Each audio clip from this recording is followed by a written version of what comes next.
Aloha and welcome to the Uplifting Podcast. I am Kathryn, and on today's episode, my lovely co-host Randi is interviewing me about what made me motivated to join this podcast. I'm also going to be sharing how I transformed from an anxiety-ridden tomboy to a feminine goddess and healer of men. Stay tuned to hear about my life as a cuddle professional. Yes, a cuddle professional. And how I discovered my life's purpose. So let's get into the episode. Welcome to the Uplifting Podcast with your hosts, Randi and Kathryn. This is a space for powerful women to share their story and to be real and raw about the truth of living your life's purpose. Any topic is fair game. We check gossip at the door so we can focus on building community and collaboration. This podcast will help you discover your individual power and give you the tools to live your most uplifted life. So let's find out what's uplifting you today.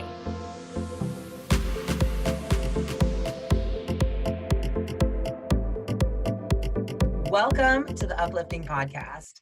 Today, I am going to be interviewing my co-host, Kathryn Verbrugge. Did I say it right? You did. Oh Okay, my God, sorry. you guys. So before this, I spent so long trying to get that right. And Kathryn is my good friend, and I cannot say her last name. No, I'm kidding. Anyways, we are going to be talking about who she is and what her mission is and why she wanted to start this podcast with me. And so let's just dive right in, Kathryn. Why don't you share with our listeners and our audience who you are and what your mission is? Well, yeah, my name is Kathryn Verbrugge. Good job, you nailed it. I am a cuddle professional and I'm a self-betterment advocate. A lot of my story, actually 100% of my story, has always just come from the evolution of understanding self. I think from a very young age, I was very driven to understand what the hell my purpose in life was.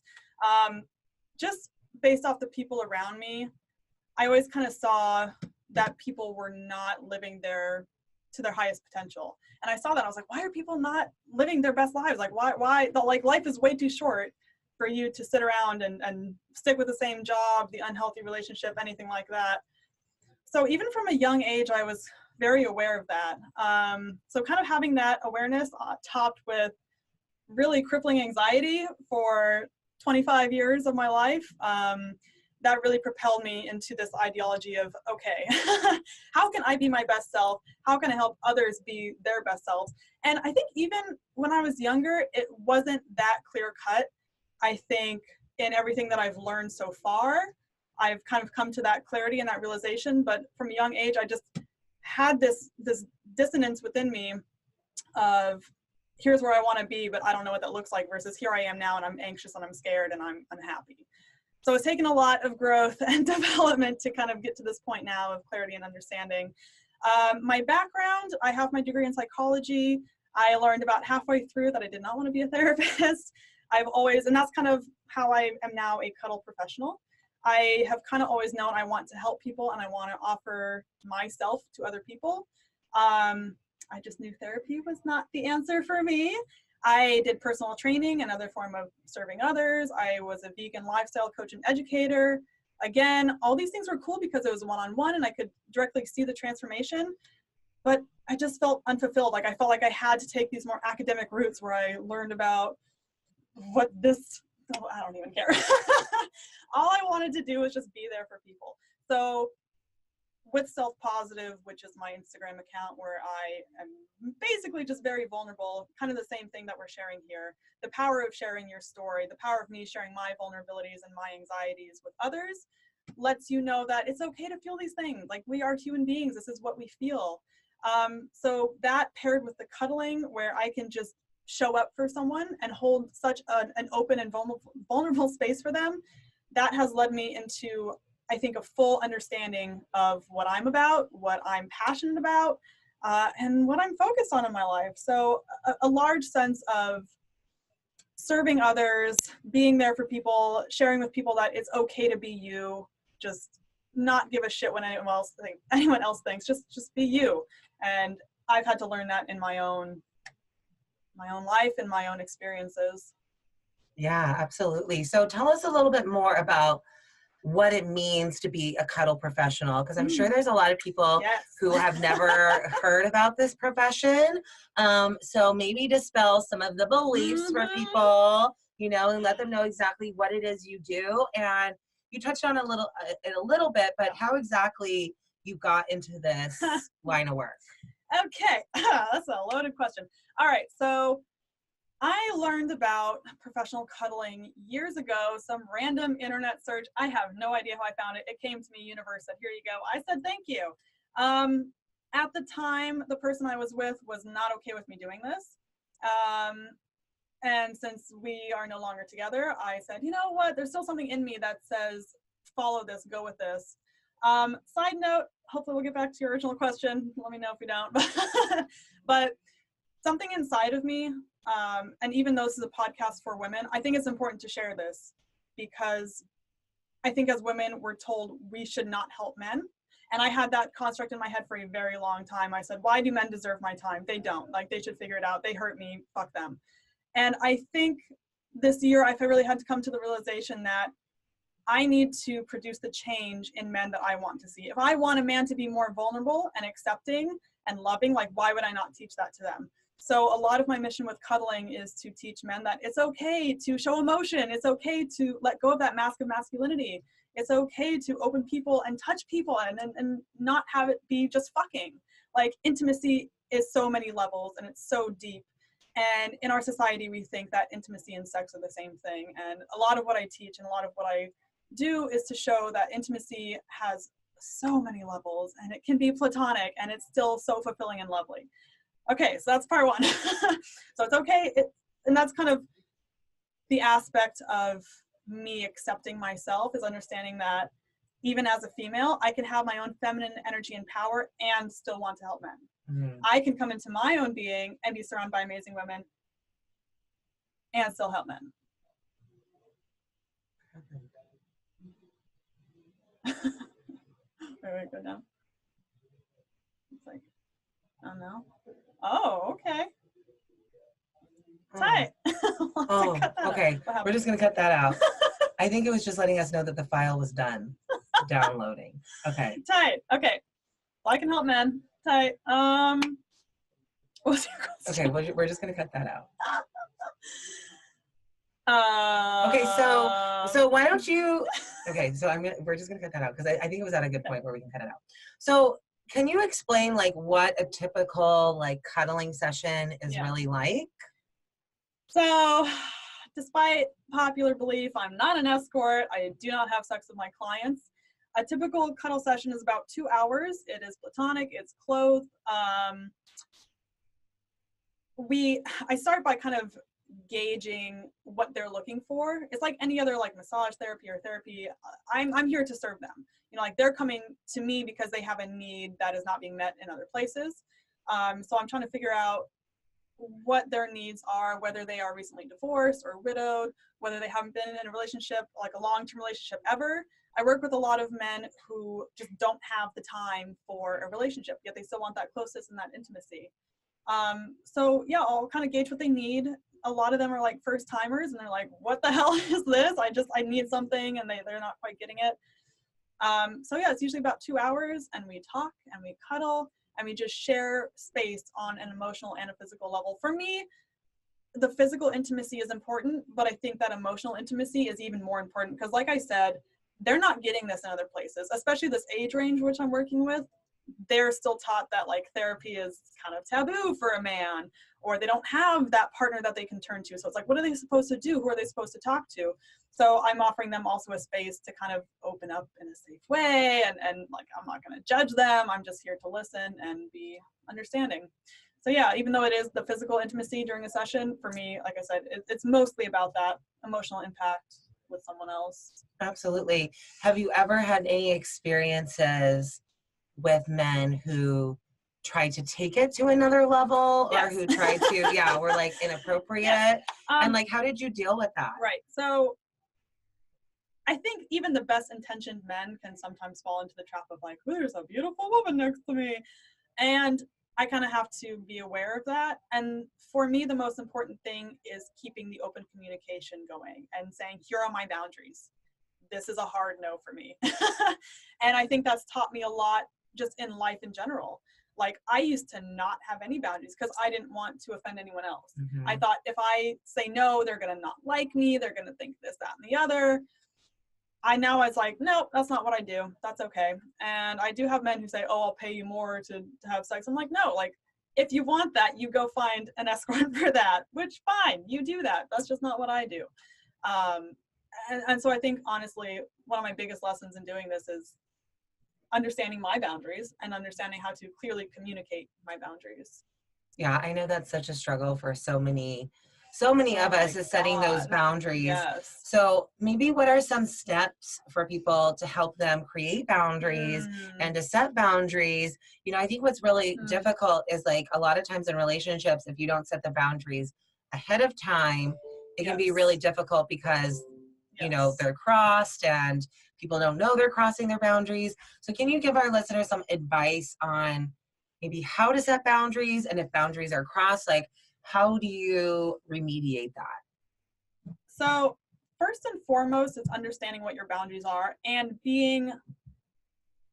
just accepting them fully. Because I know for me, it came into that not feeling worthy of my boundaries, which sounds so crazy to say, but it's true. Like, even though my gut knows, your gut knows everything. Like, it does not lie to you. It knows what you want and what you don't want.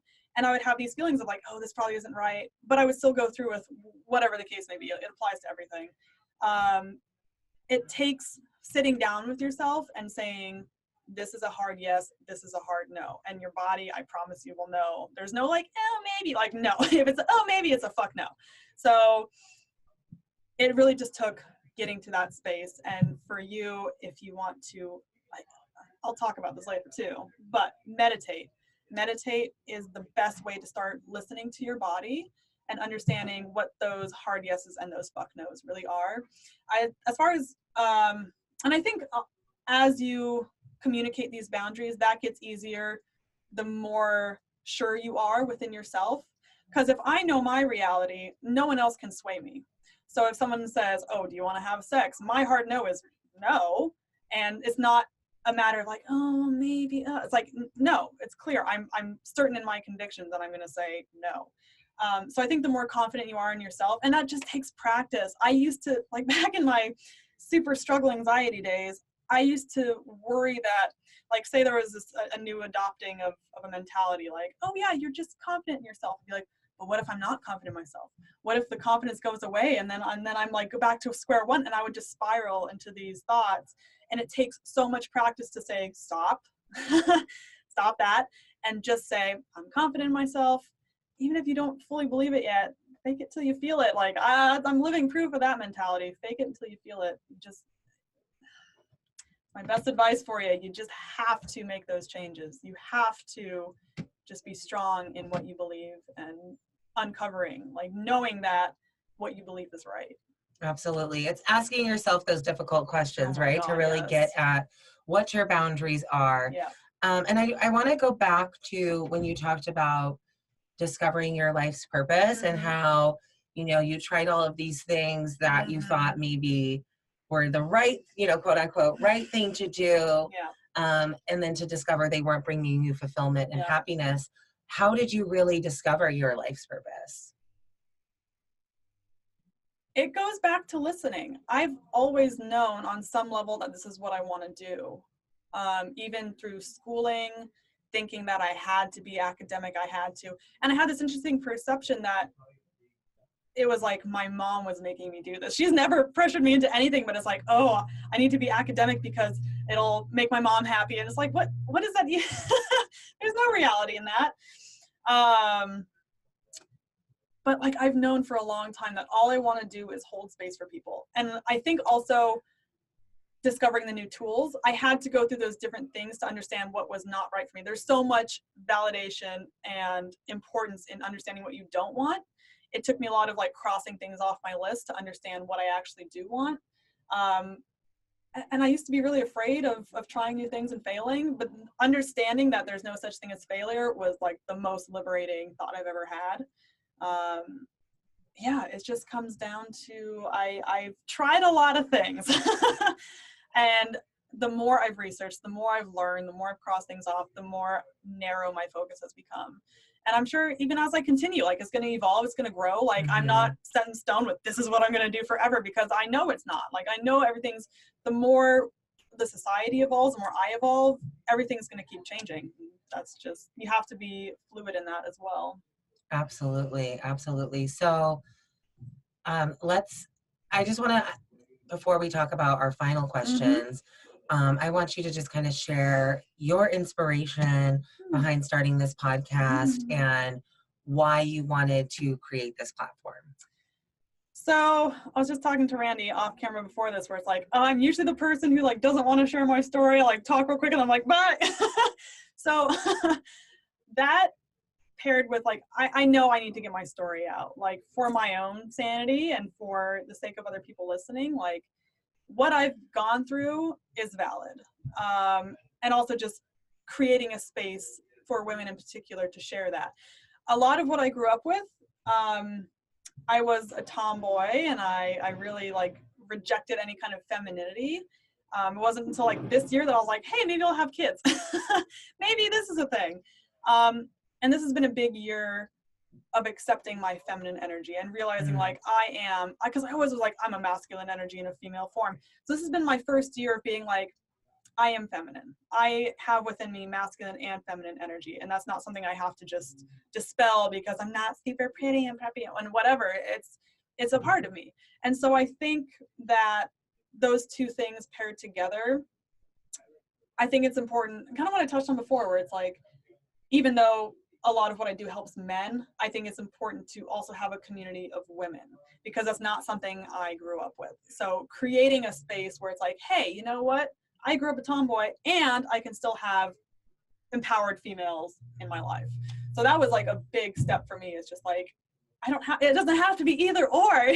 So we're all here together in this, you know? Yeah. There's so much duality in life, right? Yes. So much light and dark. And we really believe that it has to be black or white, but there's really just so much beauty in the gray area, right? Okay, so is there anything else that you would like to share with our listeners or touch on that we haven't talked about?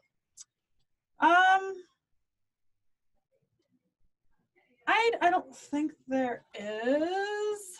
Honestly, not that I can think of. We're on an amazing journey together. Awesome. I'm really excited. I'm really looking forward to this, because this is a huge stepping stone for both of us. And so I'm honestly just really excited to see what this leads into. So yay! Yes, thank you guys for being a part of this. So our final question is, what are 3 things that you can tell women to help them uplift their lives right now?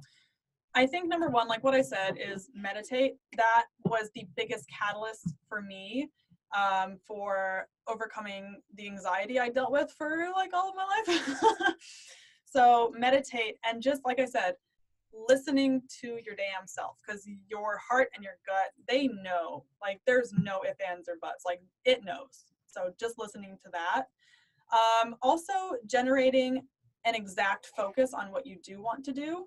And I don't even think I have that all figured out. But I will say that in every step and every moment that I take to gain clarity, like when I ask for things from the universe and it's like 100% clear, that comes back to me. If you ask the universe, yeah, I think I want some money, it's not going to come back to you with anything, because it's not clear and it's not succinct.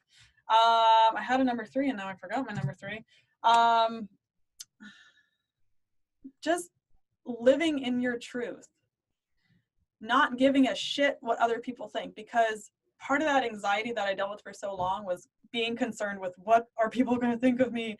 Like, just doing things that make you happy and coming from a space of love.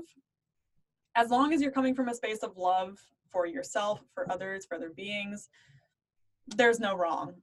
Like, there's no wrong. As long as you're acting out of love for yourself, there's no wrong. So absolutely.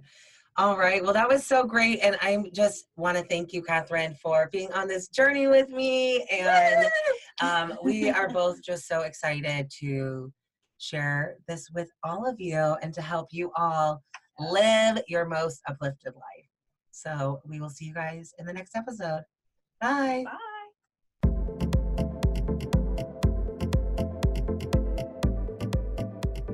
Thank you so much for sharing a piece of your day with us. Please rate and subscribe to the podcast on whatever platform you're listening to us on. To continue the conversation, follow Kathryn and Randi on social media. Our links are listed in the show notes. We can't wait to share another powerful story with you next week. And until then, stay uplifted.